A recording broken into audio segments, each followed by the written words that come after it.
தமிழக மக்களுக்கு எனது மனமார்ந்த வணக்கத்தை தெரிவித்துக் கொள்கிறேன். வரலாற்று ஆய்வாளர் முனைவர் சிவசாமி பேசுகிறேன்.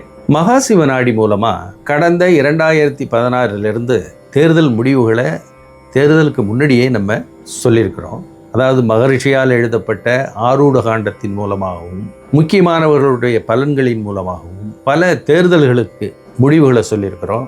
அந்த முடிவுகளெல்லாம் மிக துல்லியமாக ஒத்து வந்திருக்குது. அதை நம்ம பார்த்துருக்குறோம்.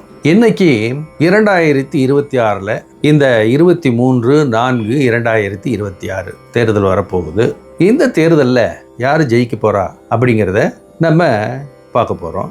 அதை எப்படி பார்க்க போகிறோம், எப்படி பார்த்தோம் அப்படின்னா, இங்கே நம்மளுடைய அலுவலகத்தை நோக்கி பல கட்சியினுடைய தலைவர்கள் முக்கியமானவங்க எல்லாம் வந்திருக்கிறாங்க.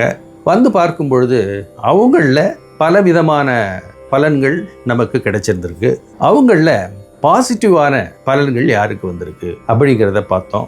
அந்த பலன்களையும் கையில் எடுத்துக்கிட்டோம். அதோடு மட்டுமல்ல, என்னுடைய சொந்த ஆர்வத்தின் மூலமாக ஆரூட காண்டத்திலையும் பார்க்கும் பொழுது சில முக்கியமான வரிகள், தெளிவான வரிகள் நமக்கு கிடைச்சது. அதை தான் உங்களுக்கு, அந்த வரிகளை தான் உங்களுக்கு நான் இப்போ படித்து காட்ட போகிறேன். அந்த வரிகள் தமிழில் தான் இருக்குது, மிக தெளிவாக இருக்குது. அந்த பாடல்களே உங்களுக்கு அர்த்தத்தை கொடுத்து விடும். நானும் என்னுடைய அர்த்தத்தை சொல்கிறேன். முதல்ல அந்த பாட்டை படிச்சிருமா? வெற்றி பெறும் சபை சிறப்பு தேர்வில் கூட வியூகமது தான் ஜெயிக்கும் தலைமைக்கும் தான் குற்றமதை நீக்கிடுவாய் உதவ நீயும் குறையகல தான் ஜெயிக்க கூட நல்லோர் நல்லோரின் கூட்டு வழி சபையின் வெற்றி நாடாழ்வான் இளைய மகன் எந்தன் ஆசி அல்லலது தான் நீங்க மீண்டும் ஆட்சி அன்னையருள் தன்னாலே தேவி அன்பார் தேவியவள் ஜபதபத்தால் தெளிவுமாகும் தெய்வீகம் ஆளவரும் அருளே வெல்லும். இதுதாங்க அந்த பாடல்கள். இந்த பாடல்ல மிக முக்கியமான விளக்கங்கள் மிக தெளிவாக இருக்கு. இப்போ ஒவ்வொரு வரியா சொல்றேன் பாருங்களேன். வெற்றி பெறும் சபை சிறப்பு தேர்வில் கூட, இந்த தேர்வில் நீங்க வெற்றி பெற போறீங்க. வியூகமது தான் ஜெயிக்கும் தலைமைக்கும் தான். உங்களுடைய தலைவர் செய்து வைத்திருக்கிற வியூகம் நிச்சயமாக ஜெயிக்க போகுது. அதில் நீங்களும் ஜெயிக்க போறீங்க. குற்றமதை நீக்கிடுவாய் உதவ நீயும். அப்படி உங்களுடைய கட்சி நிச்சயமாக ஜெயிக்கும். குறையகல தான் ஜெயிக்க கூட நல்லோர். அப்படி ஜெயிச்ச பிறகு நல்லவங்களுடைய கூட்டோடு நல்லோரின் கூட்டு வழி சபையின் வெற்றி. நல்லவங்களுடைய அன்போடு நல்லவங்களுடைய கூட்டோடு சபை வெற்றி அடையும்.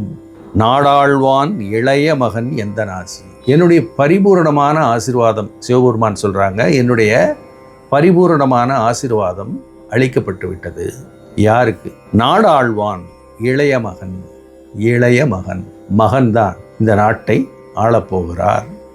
இளைய மகன் அப்படிங்கிறது தான் முக்கியமான வார்த்தை. இளைய மகன் அப்படிங்கிறது சிவபெருமானுடைய இளைய மகன் அப்படின்னு வச்சிங்களேன். அல்லது தான் நீங்க மீண்டும் ஆட்சி, மீண்டும் அந்த ஆட்சி அமைக்கப்படும். அன்னையருள் தன்னாலே தேவி என்பார்.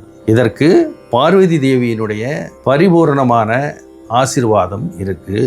தேவியவள் ஜபதபத்தால், அதோட அந்த தலைவருடைய குடும்பத்தாருடைய ஜபத்தாலையும் தவத்தாலையும் அந்த வெற்றி தெளிவும் ஆகும்.